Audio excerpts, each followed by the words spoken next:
And that's the technique that has worked the best in my practice, is when people start to think about their own kid having to grow up the way they did, or their own kid having to go through the first responder experiences that they did.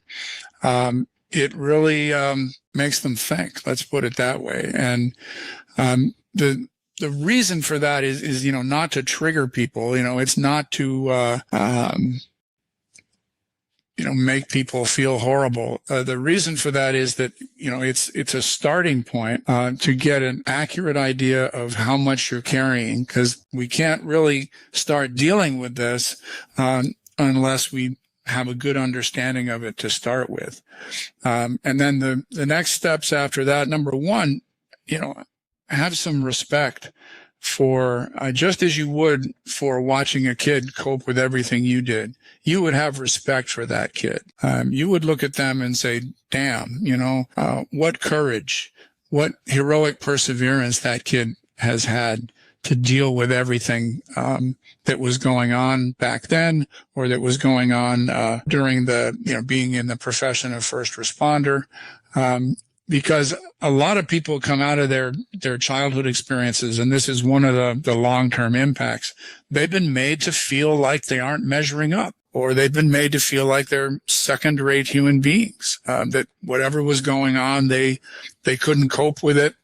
They weren't supposed to cope with it. They were kids. And, in the worst case, they can be made to feel like worthless pieces of crap. And their reaction to that is that they will plow through, charge through whatever life throws at them, and they won't complain. They'll just plow through more.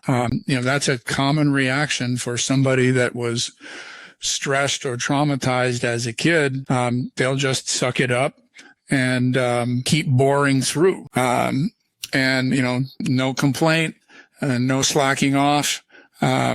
Just stay on that treadmill and keep going. And there is, somebody who's survived a lot of adversity as a kid.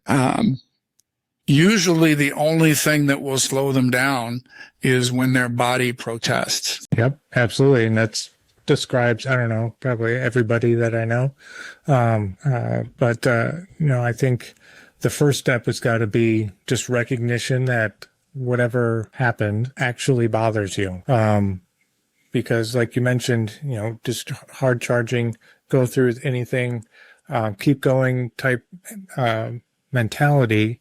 Even when even in my own experience, I think back to an event and I'm like, it was kind of hard, but we get through it. We got through it just fine. And it's almost like you're ignoring the fact that these things are building and building, and the next event happens and it builds, and understanding like, that was pretty horrible.